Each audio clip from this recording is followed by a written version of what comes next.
Hai, jumpa lagi. Kita sambung dengan bahagian B, kertas 2 percubaan negeri Kelantan untuk kertas fizik tahun 2020. Okey, soalan nombor 9. So now you are given two spring and then load of 200 gram is hung onto it. Okay, they both carry the same load, 200 grams. So from this diagram I can see the difference. Okay, yang pertama perbezaannya ialah ketebalan. Okay, yang kedua adalah pemanjangan. Alright, so itu yang saya nampak pada gambar rajah. So we go to the first questions of section B ini. What is spring constant?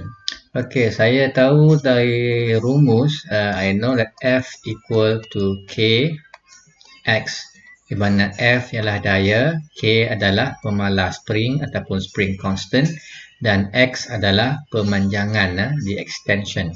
So if I rearrange this equation, I will get K equal F over X.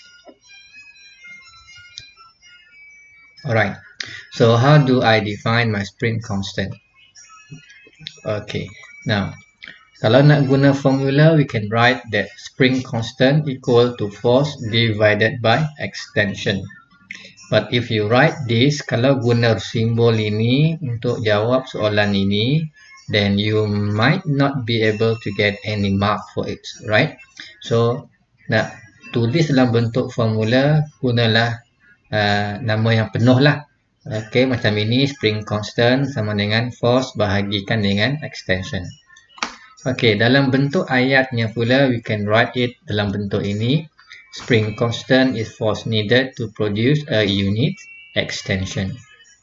Okay, if you still recall, untuk pressure kan, to define pressure, kita kata pressure is force per unit area. So here also we can say that spring constant is force per unit extension. But for a better answer, you can write spring constant is force needed to produce a unit extension. Okay, based on diagram 9.1, compare the thickness of the spring wire, the extension of the spring, and the force exerted onto the spring. Okay, so how do we answer this? So di sini saya nampak ada 3 soalan kan. Compare the thickness of the spring. Okay, ini pertama yang kita kena buat. Yang kedua, compare the extension of the spring. Ketiga adalah compare the force exerted on the spring. Alright, so kita jawab satu persatu. Okay, first the thickness. So the thickness of the wire. Ini kuantiti pertama yang kita bandingkan. Okay, I can see that the thickness of the wire of spring A is greater than that of spring B. Right? So, ini kuantiti yang kita bandingkan, and then saya sebut dahulu spring A. So, saya akan kekalkan format inilah. Alright? And then next, the extension of the spring. So, the extension of the spring. So, you see here, again, saya mention dahulu spring A kan? Ada sebabnya. Okay, so the extension of spring A is less than that of spring B. Itu yang kita nampak pada gambar rajah tadi kan. And then the force. Ini yang ketiga, the force. Okay, so the force exerted onto the spring is the same. Okay. Ini cara pertama lah kita nak jawab. Bagi yang suka guna jadual, then kita guna jadual lah. Okay, you can have jadual. So, di sini nanti adalah aspect lah. So, maybe I just put here aspect.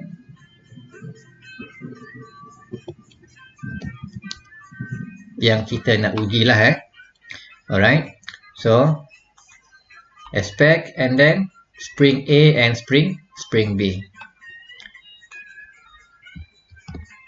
And then di sini pula adalah aspek-aspek yang kita hendak bandingkan tadi. Alright. Okay, iaitu the thickness of the wire, the extension of spring, and then the force exerted onto the spring. So, bandingkan dahulu ketebalan. So untuk ketebalan, I can see that spring A is greater, spring B is smaller. Untuk extension pula, okay, A smaller, B greater. And then for the force exerted, okay, force exerted adalah sama, the same. Okay, so you can choose whether you want to answer in sentence form or you want to answer in table form. But it is wiser to use the table form lah, lebih senang nak tengok. For example, here spring A kan, thickness tinggi, maka extension kecil. Alright, so next, relate the thickness of the spring with the extension of the spring to make a deduction regarding the relationship between the spring constant and the thickness of the spring. So here actually there are two sub-questions. Pertama ialah relate, okay, relate the thickness of the spring with the extension of the spring. And then dia kata relate pula spring constant, okay, dengan the thickness of the spring. So how do we answer this? Okay, sama seperti di atas tadi. Okay, yang pertama thickness dengan extension. So thickness dengan extension. You can see here the greater the thickness, the smaller the extension. Okay, so the greater the thickness of the spring, the smaller the extension of the wire. And the next one adalah spring constant dengan thickness of the spring. Okay, just now we said that spring constant, okay, K tadi kan, sama dengan force over extension kan, alright? So I can see here, kalau extensionnya kecil, saya akan rujuk kepada spring A ya. Extensionnya kecil, okay, maka apa berlaku? Ketebalan adalah lebih besar kan. So the thickness, okay, here the thickness adalah tinggi. But then, okay, kalau X kecil maka K akan jadi besar, correct? Okay, so kalau melihat kepada formula inilah, bila X kecil, okay, maka K besar. X kecil tadi, X smaller, okay, maka ketebalan adalah tinggi. Okay, ini ialah kita punya X ya, extension. So now I can write the greater the spring constant, the greater the thickness. Okay, so yang ini kita kena buat sedikit analisis lah ya. Yang sebelum itu dia memang straight. We get the answer from the question. Okay, I hope you can follow the discussion there. Alright, so we move on to the next question. Diagram 9.2 shows a force F against extension X for two different spring of the same length P and Q. So kita ada dua spring di situ, Q dan juga P. Determine which spring has a bigger elastic potential energy and spring constant. Ada dua kan. Pertama ialah elastic potential energy. Ini pertama. Yang kedua ialah spring constant. Okay, what do I know about elastic potential energy ini?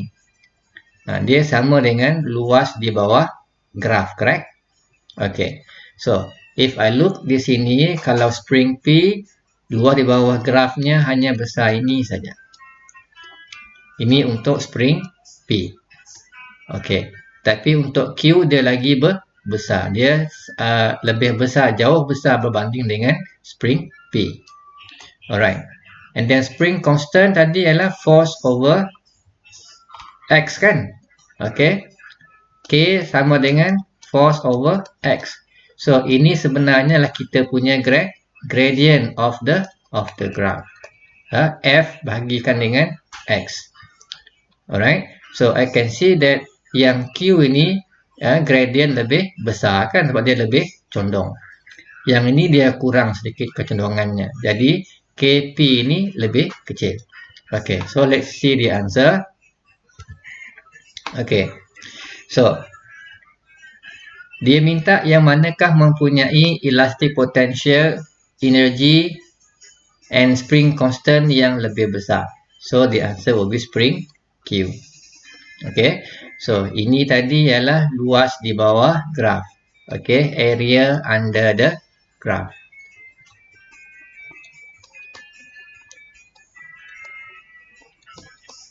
And then this one here just now is actually our gradient. Okay, now explain your answer in 9C. Okay, and then in your explanation, state the relationship between elastic potential energy and spring constant. So 3 markah kan? Alright, so how do we answer this? So first, you see here, area under the graph gives the value of elastic potential energy. Okay, area under the graph for spring Q is greater. Maka elastic potential energy is greater. And then gradient of the graph give the value of spring constant. Okay, saya terskip satu bahagian di sini. Okay, kita tambahkan sahaja. Okay, so gradient of the graph for spring Q is greater, hence its spring constant is greater. Alright, so yang ini adalah saya punya explanation. Alright, and then di bawah itu, okay, and then this one adalah untuk menjawab soalan relationship. Alright, itu adalah untuk yang ini ya. So ini ialah relationship. So we answer both question. Jadi untuk hubung kaitnya, spring Q is steeper. Oops, sorry for that.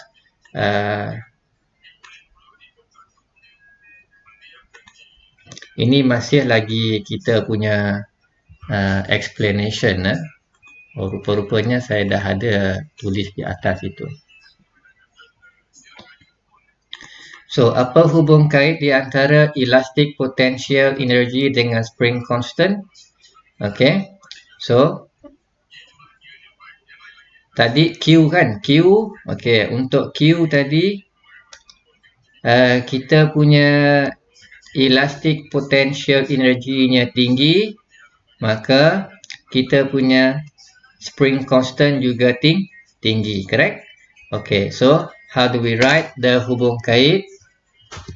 Okay, we can write the greater the spring constant ataupun vice versa lah. The greater the spring constant, the greater the elastic potential energy. Okay, that's how we answer the question. Okay, so yang ini tadi adalah kita punya relationship.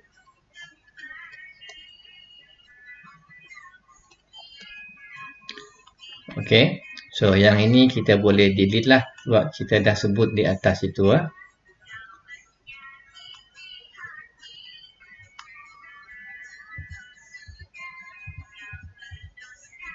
Okay, follow. Okay, we move on to the next question. Diagram 9.3 shows a spring toy gun. The toy is unable to shoot for far distance. So, itu masalahnya. And then suggest modification that can be made to the structure of the toy gun to enable the ball bearing to go further and hit the target more accurate. Okay, objektifnya adalah to enable the ball bearing, okay, to enable the ball bearing to go further and hit the target more accurate. And then state and explain the suggestion based on the characteristics of the spring and the ball bearing and method to aim the target. Okay, so how do we answer this? Okay, so boleh guna jadual. Okay, you see here. Di sini dia minta characteristic of the spring. So ini yang pertama, yang kedua of the ball bearing, ketiga adalah method to aim the target. Okay, that's why saya letak dia dalam pecahan 3 lah. Okay, you can see here pecahan 3 kan. Ciri-ciri spring, ciri-ciri ball bearing itu dan method to aim the target. So, aspect you can choose whatever aspect you want lah. Alright. So, here saya pilih 3 aspect. Thickness of the wire, spring constant and then elasticity. So, untuk karakteristik thickness of the wire, saya pilih yang tebal. Untuk apa? Untuk menghasilkan tenaga keupayaan elastik yang lebih besar supaya ball bearing itu boleh ditembak dengan kelajuan yang lebih tinggi. Okey, spring constant pula bagaimana? Okey, kita pilih yang besar. Sebab tadi pun kita dah sebutkan spring constant besar. Okey, maka tenaga keupayaan elastiknya lebih tinggi. Remember that tenaga keupayaan elastik ini akan berubah menjadi tenaga kinetik. Semakin besar tenaga kinetik kita, maka kelajuan bola itu akan jadi lebih besar kan? Alright. And then elasticity pula bagaimana? Okey, kita pilih yang highly elastic. Reasonnya adalah senang untuk kita mampatkan. Easy to be compressed. Okey, itu ciri-ciri spring. Alright. Bagaimana pula dengan ball bearing? Ball bearing saya pilih satu sahaja iaitu density. Kalau density ini biasanya kita pilih yang low kan? Mengapa low? Supaya lebih ringan. Lebih ringan jadi bola lebih senang bergerak. So, dia boleh mencapai kelajuan lebih tinggi. And then yang ketiga, method to aim the target. So, kita aim a little bit higher than the target. Apa reasonnya? Gravitational force itu akan tarik bola itu ke bawah sedikit. Dia akan bergerak, dia akan membentuk trajectory lah, more or less. Alright. So, itu cara pertama. Okay. Ataupun kita boleh guna ayat sahaja. Okay. Yang ni saya guna ayat sahajalah. So, pertama use stick wire lah. Actually, untuk yang jawapan dalam bentuk ayat ini sebenarnya sama macam jadual di atas inilah, tak ada beza. Saya hanya tukar ke bentuk ayat sahaja. So, use stick wire for the spring to produce higher elastic potential energy so that the ball bearing can go faster. And then for the spring constant of the wire, kita guna yang besar to produce higher elastic potential energy so that the ball bearing can go faster. The same reason as before. And then dari segi elasticity, use highly elastic spring, okay, so that it is easy to be compressed. Alright. And then untuk ball bearing, use low density supaya ianya lebih ringan, supaya bola itu boleh bergerak lebih laju. And then aim, method to aim the target, ini sama seperti tadi lah, aim a little bit higher than the target because the gravitational force will pull the ball downwards. Alright, so you can choose whether you want to answer in sentence form or you can answer in table form. Terpulang lah. Alright. Table form lebih senang lah. So, bagaimana ianya disemak? Alright. So, ini satu point, satu markah. Ini satu markah. Okay. So, setiap karakteristik satu markah dan setiap penerangan satu markah. So, you can see here 1, 2, 3, 4, 5, 6, 7, 8. And then, here is 9. And then, here is 10. So, 10 marks. Okey, so kita bergerak ke soalan nombor 10. Diagram 10.1, 10.2 shows the rate of decay of radioactive xenon and iodine. Okey, so kita tengok dahulu gambarnya. Okey, untuk yang ini, untuk aktiviti, untuk diagram 10.1, aktivitinya bermula 2000. Yang bawah pun dia bermula dengan 2000. Alright. Untuk dia menjadi separuh daripada 2000, iaitu 1000 kan, memerlukan masa 5 minit. Okey, so yang ini half life-nya is 5 minit. Okey, untuk dia jadi separuh Okey, untuk yang ini pula 2000 menjadi 1000 mengambil masa 8 minit. Okey. 8 minit. So here half life is 8 minit.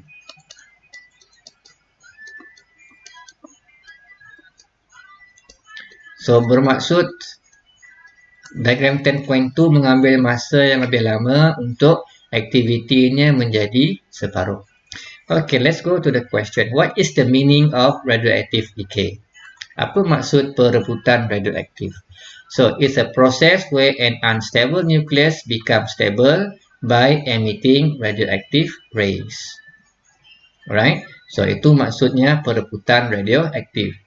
And then based on diagram 10.1 and 10.2, compare the shape of the graph, the initial activity, the way the activity changes with time, and the time taken for the activity to become half of the original activity. And then hence name the time for the activity to become half of the original activity. Alright, so saya tunjukkan terus jawapan di situ. So pertama ialah shape of the graph. Okay, so shape of the graph. Kedua-duanya membentuk downward curve. Bandingkan bentuk graf sahaja. Dia melengkung ke bawah. Yang kedua, the initial activity. Okay, so the initial activity untuk kedua-dua tadi ialah 2000 kan? 2000 count per minute. So they are the same. Okay, sama. And then yang ketiga,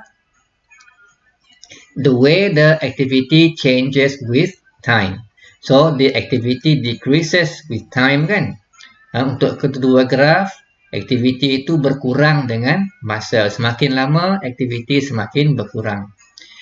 And then yang keempat, the time taken for the activity to become half of the original activity.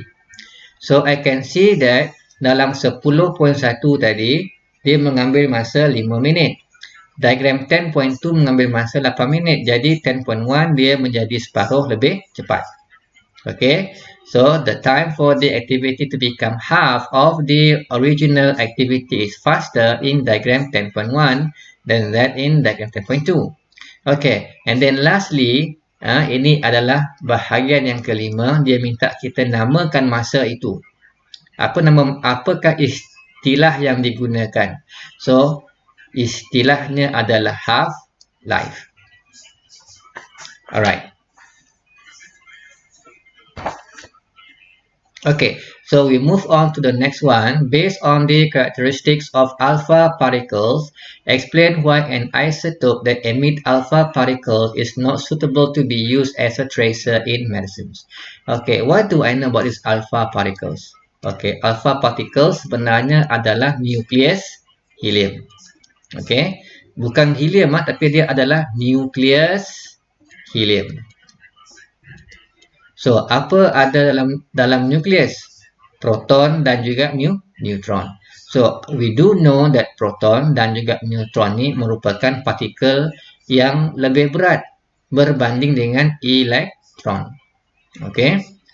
Yang kedua, we also know that alpha ini kuasa penembusannya adalah sangat rendah kan sebab dia berat. Jadi dia kelajuan dia bergerak adalah lebih rendah. Oleh kerana kelajuannya lebih rendah, maka kuasa penembusannya juga akan jadi lebih rendah. Alright. Kita nak kaji ini dari segi kesesuaiannya, okay, untuk dijadikan sebagai tracer in medicine. Okay, dalam bidang perubatan. So, how do we answer this question? Okay, so first I would say that alpha particles have high ionization power. Because I do know that untuk alpha, okay, kuasa pengayunannya adalah positif 2 kan. And then beta pula ialah negatif 1. So ini 2, ini 1. Gamma pula dia kosong. Alright. So definitely alpha mempunyai kuasa pengayunan lebih tinggi. Dan kalau dia mempunyai kuasa pengayunan yang tinggi, maka it's not good lah. Sebab ianya boleh membunuh sel. You see, I spell my cell wrongly. Okay, it can damage the cell and this might lead to mutation. Okay, follow. So ini ialah karakteristik untuk alpha particles. Ini kesan kalau dia mempunyai this karakteristik. Okay, so ini is 1 mark, ini 1 mark. Okay, mark 1, mark 2. And then I also mention here that alpha particles have low penetration power. So ini mark 3. So mengapa mempunyai low penetration power ni tak sesuai sebagai tracer? So having low penetration power will enable it to penetrate the body of a patient. Okay, dia tak dapat menembusi kulit pesakit. Okay, so ini mark yang keempat. So dia tak sesuai lah digunakan sebagai tracer dalam bidang perubatan. Okay, C. Diagram 10.3 shows a simple arrangement of equipment in the control system of the thickness of the aluminium sheet by an aluminium manufacturer using a radioactive source. Okay, you are required to modify the simple arrangement in the control system of the thickness, okay, to be more efficient based on the following aspect. So dia bagi aspek di sini 10 markah, bermaksud kita perlukan 5 aspek. So I have here, pertama ialah position of the source and detector. Okay, pertama adalah position. Yang kedua adalah detector yang digunakan. Yang ketiga adalah state of matter.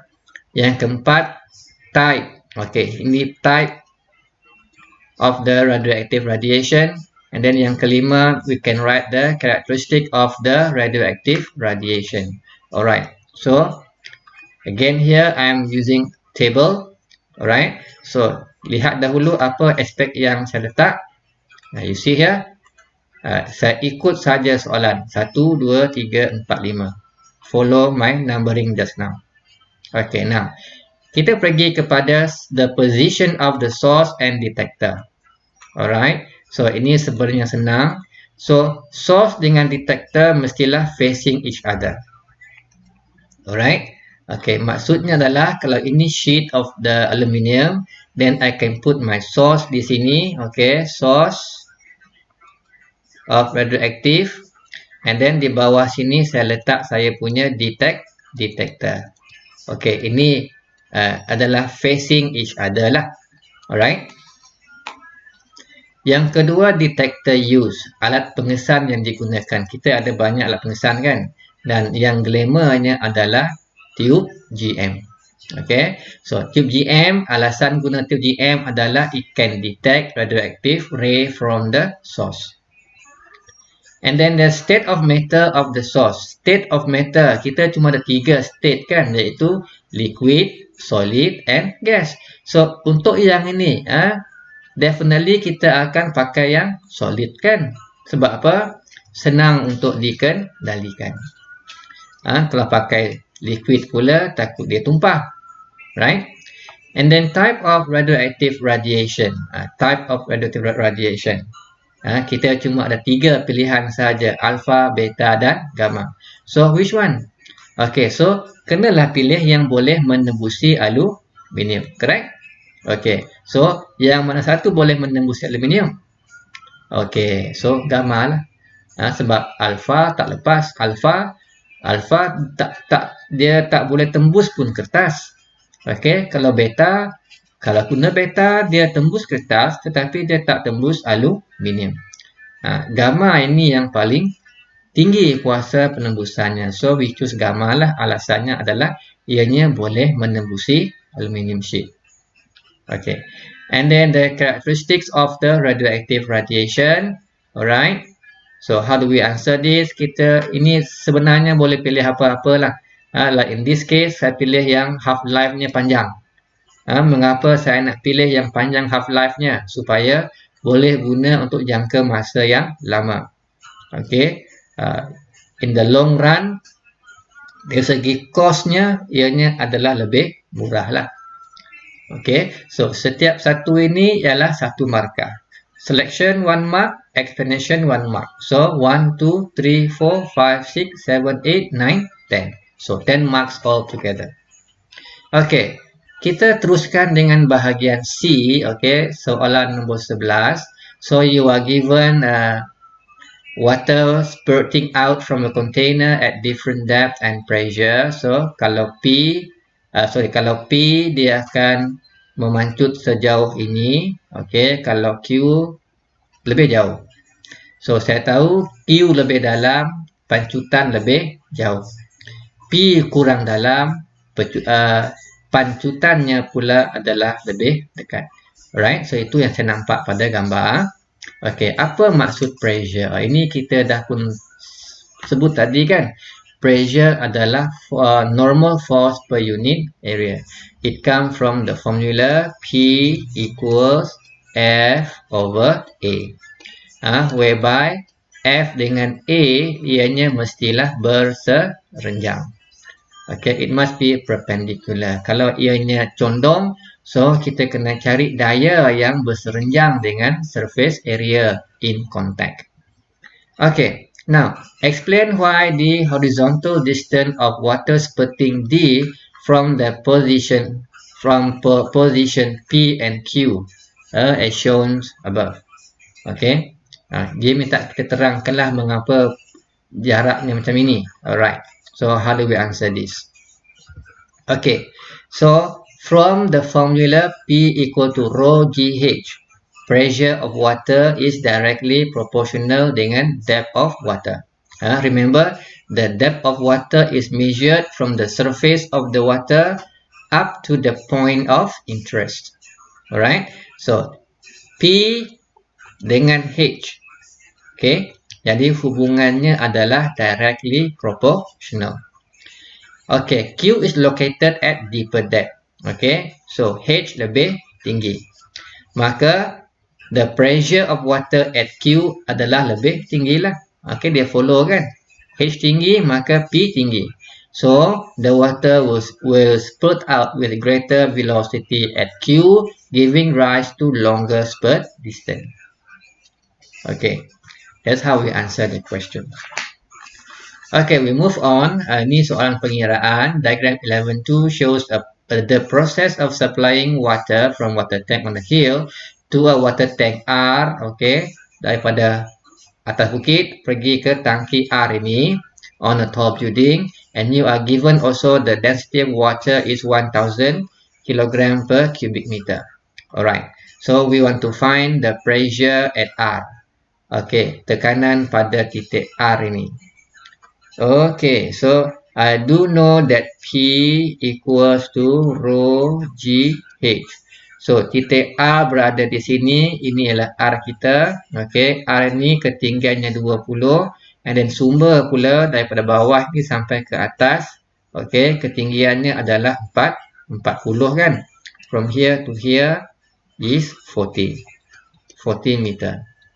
Okay, so dari permukaan air ini pergi ke tangki ini ialah 20 meter. Correct? 20 plus 20 is 40. Okay, so I write here first lah. So H kita adalah 40 minus 20. That will give you 20 meter. So next, straightforward, the density of water is 1000. Correct? And then the gravity is 10, and then height is 20 meter. So berapa ini? You should be able to get jawapan 2.0 darab 10 kuasa 5 Pascal. Okay. Now the pressure of the water at S. Okay, mana S? Okay, S di bawah sekali.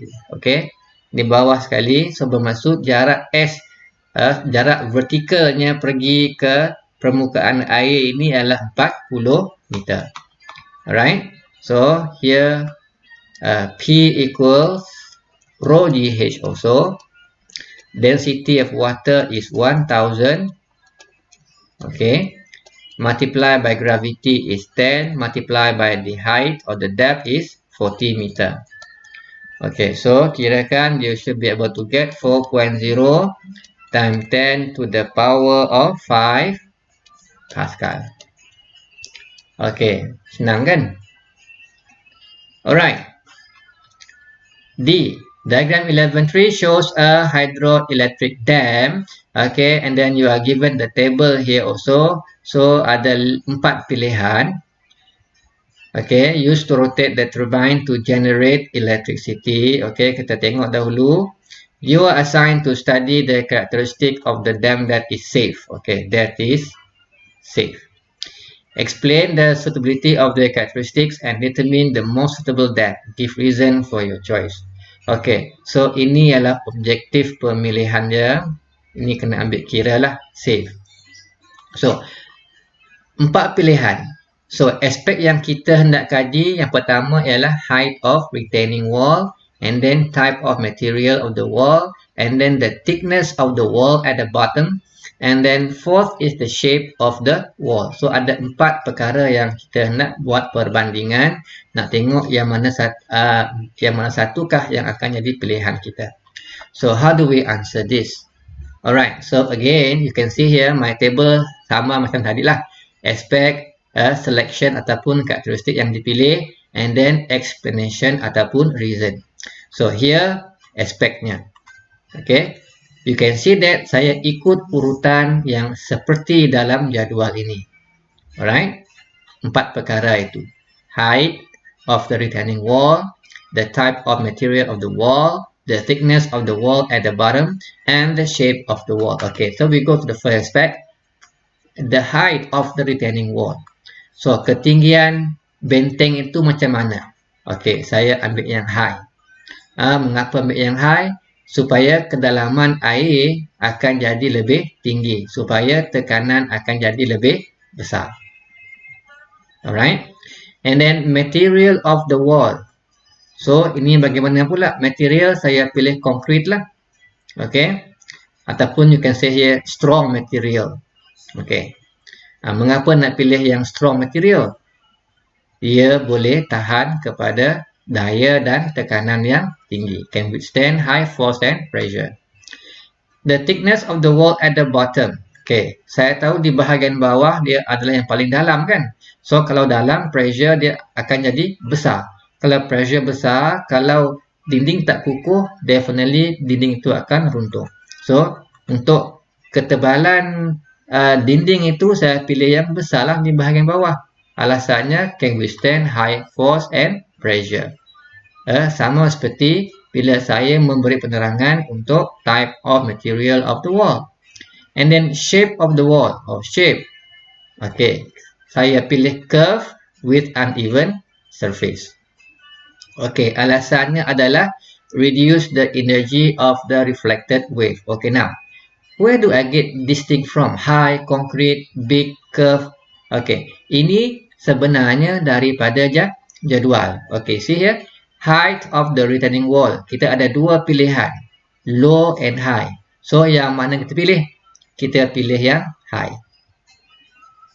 And then type of material of the wall. Okay, dia bagi 2 pilihan. Wood and concrete. Okay, so kita pilih concrete and then we give our reason. The thickness pula 2 pilihan juga, small and big. So just choose one lah. Okay, and then shape of the wall. Okay, not curve with even surface, not curve with even surface, curve with even surface, and then curve with uneven surface. So di sini ada 3 pilihan. So yang manakah yang sesuai? Alright, so itu yang awak nampak di bawah ini tadi.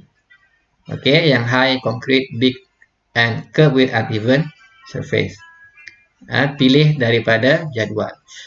Cuma kalau jadual itu nombor dan nombornya pula tak ada pilihan, bermaksud pilihannya bukan tak ada pilihan. Pilihannya lebih daripada 2, so kita gunalah istilah macam high, okay, high, low, big ataupun moderate, that kind of terms. Hanya ini sahaja yang kita kena beri penjelasan lah. Alright, follow. Okay, so kita balik kepada sini tadi. Untuk height kita pilih high kan? Okay, high. Type of material tadi kita pilih concrete, correct? Okay, concrete. Thickness kita ambil yang big. And then shape of the wall tadi kita pilih apa? Kita pilih curve with uneven surface. Okay, curve with uneven surface. Okay, so yang ini. So, and then kita kiralah berapa tick yang dia ada. Okay, ini kosong tick. Ini ada 2 tick, ini ada 3 tick, ini ada 2 tick. So, siapa yang menang? Ini kan? So, kita pilih L. Alright, so sambung cerita tadi. So, dam L is chosen. See here, ini dam L is chosen. Itu ialah mark 9. Here tadi in the table ialah mark 1, mark 2, mark 3, mark 4, mark 5, mark 6, mark 7, mark 8. So, ini adalah mark 9. Okay. Now, and then bagilah reason. Reason ini sebenarnya datang daripada jadual. You see here, high retaining wall. From where? Ini kan, high retaining wall. And then next, concrete wall. Concrete wall. And then thick wall at the bottom. Okay, big, kira thick lah. Okay, thick wall at the bottom. Tebal. And then the wall is curved with uneven surface. Okay, ini curve with uneven surface. Okay, untuk wall. Saya ulang balik apa yang ada dalam jadual. Okay, so jangan pula sebab L ini dia kata curve with even surface kan, right? Jangan reason di bawah ini kita tulis curve with even surface, sebab tak sama macam dalam jadual yang kita bina. So ini reason ikut jadual yang kita tulis tadi. Alright? Okay, so kita pergi ke soalan nombor 12. Diagram 12.1 shows a radar transmitting a microwave signal at an airport. A microwave is a type of transverse wave which is emitted to determine the position of the aeroplane. Okay, what's meant by transverse wave? Okay, so ianya adalah gelombang di mana particles of the medium, okay, the particles zarah-zarah dalam medium itu bergetar, vibrate perpendicularly with the directions of the wave propagation. Okay, so graf, bentuk gelombangnya macam inilah kan. Alright, so arah perambatannya it goes like this. Itu arah perambatan. Tetapi partikel sini dia bergerak atas dan bawah. Okay, dia bergerak atas bawah. So ini perpendicular. Okay, explain how the position of the aeroplane can be determined. Bagaimana nak menentukan kedudukan itu. So, the radar transmit wave signal to the aeroplane. Okay, the radar then detect the wave signal reflected by the aeroplane. So, pertama, radar dia hantar signal ke kapal terbang. Kemudian, kapal terbang ini akan memantulkan semula signal itu dan diterima balik oleh radar. Okay. Masa yang diambil untuk gelombang itu bergerak, kita rekod.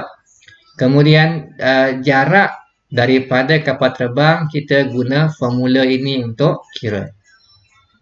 Okay, sebab soalan minta how, okay, the position of the aeroplane can be determined. Alright, so kita jawab mengikut kehendak soalan itu. Okay, you see here even for every variable in my equation here, saya jelaskan D ialah jarak kapal terbang, V ialah kelajuan gelombang yang digunakan. In this case tadi kita menggunakan gelombang microwave kan, and then time ialah masa. Masa di antara masa daripada dia hantar gelombang dan dia terima gelombang. Okay. Move on. Diagram 12.2 shows a parabolic dish used to receive wave signal transmitted by the communication satellite. And then you are given 4 pilihan, 4 P, Q, R dan S. Dan ada 4 aspek yang kita hendak kaji. Okay. So the frequency, and then the diffraction, and then the distance between signal receiver and parabolic dish. Yang keempat, diameter of parabolic dish. Okay. apa tujuan pemilihan kita, apa benda yang kita nak pilih.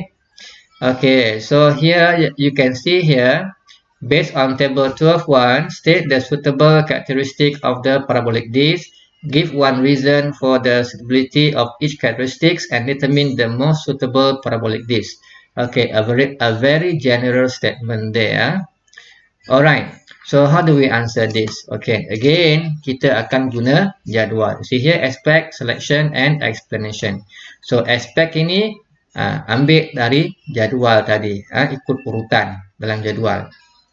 Okay, now selection. Okay, untuk frequency and wave energy. Dalam jadual, kita ada low, high, low, high. So, dua pilihan, nak ambil low ataupun high. In this case, saya ambil yang high. Mengapa ambil yang high? Wavelength-nya lebih pendek dan lebih senang untuk dipantulkan. Okay. Follow. Okay, now diffractions of the wave. Diffraction kita ada dua pilihan, high and also low. So, yang manakah yang kita pilih? Okay, so kita pilih yang diffraction-nya high. Supaya able to tackle barriers such as buildings and hills. Okay, ketiga, distance between the signal receiver and parabolic disc. So here I have also dua pilihan, two choices, same as focal length ataupun less than focal length. So just pilih saja and then give your reason. Like in this case kita akan pilih same as focal length. Okay, supaya distance signal can be reflected and focused onto the receiver. Okay, dan lagi pun memang sepatutnya dia akan pergi ke focal length kan. Alright, and then diameter of the parabolic disc, pilihannya big and small, so choose one. So yang ini senang lah, definitely kita akan ambil yang besar lah. Mengapa ambil yang besar? It can receive more signals. Alright, so each of these carries one mark. Okay, one mark. So, jadual ini sahaja dah ada 8 markah. Alright, so kita dah buat kriteria yang kita mahu. And then next, kita pergi kepada jadual balik. Frekuensi kita nak yang high. Okay, high. And then untuk diffraction, kita pun nak yang high. Okay, so tandalah high. And then the distance pula kita nak yang same as focal length. Alright, so same as focal length. So this one and this one. And then the diameter of parabolic disc kita mahukan yang besar, big. Alright, so tandakanlah big. Okay, big. And then kira berapa banyak tick. P ni ada 2 tick, Q ada 4 tick, R ada 1 tick, and then S 1 tick. So paling besar adalah 4 kan? So, pilihlah Q. Correct?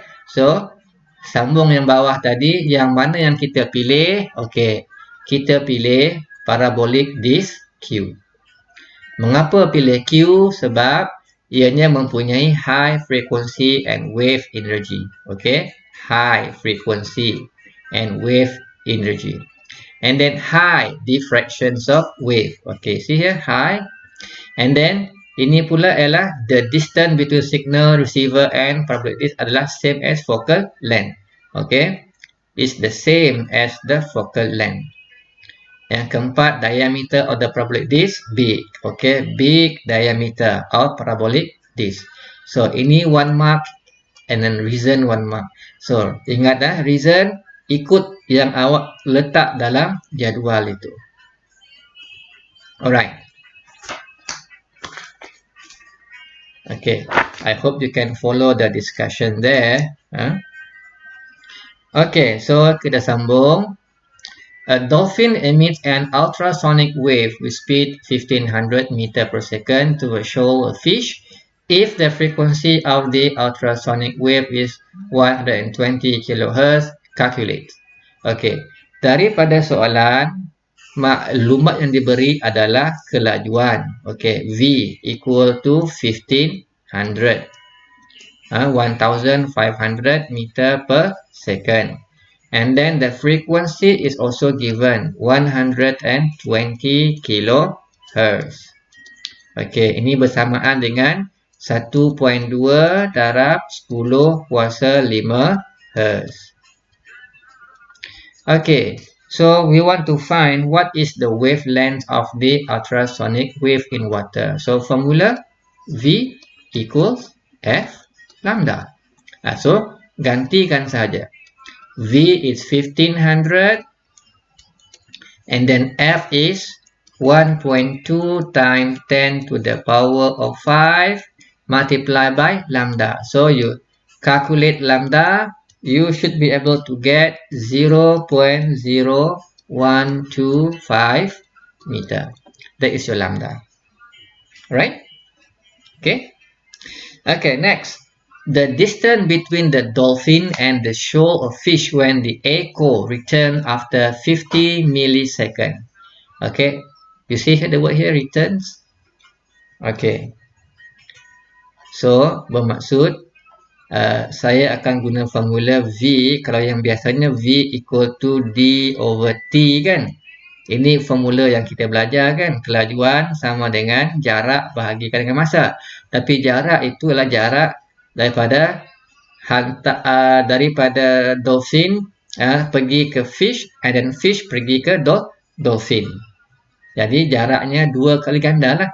So I write here V equal to 2D bahagikan dengan T, di mana D ni adalah jarak dari dolphin pergi ke shoal of fish. Okay, follow So kalau ini dolphin and ini fish lah. Kita punya gelombang itu yang dihantar oleh dolphin, dia akan pergi kepada fish. And then dipantul oleh fish balik semula kepada dolphin. So dolphin ni dia boleh agak berapa jauh fish itulah.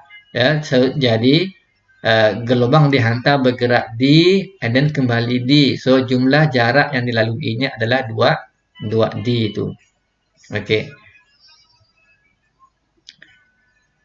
Okay, so kelajuan tadi dia bagi ialah 1500 meter per saat. And then T dia bagi ialah 50 millisecond. Okay, 50 millisecond bersamaan dengan 5.0 darab 10 kuasa negatif 2 second. Okay. So, masukkan sahaja ke dalam formula ini. V ialah 1500 sama dengan 2 dibahagikan dengan masa 5 darab 10 kuasa negatif 2 saat. Jadi, carikan D. So, D akan dapat jawapan 37.5 meter. Alright. So, ini ialah jarak daripada dolphin pergi ke fish. Alright. So, saya harap awak boleh memahami apa yang kita bincangkan untuk kertas 2 ini dan juga kertas 1 sebelum ini. Kalau ada soalan, bolehlah bertanya secara langsung dengan menggunakan WhatsApp grup kita ya. Okay, so kita akan sambung selepas ini dengan kertas soalan negeri Terengganu pula. So, kita jumpa lagi.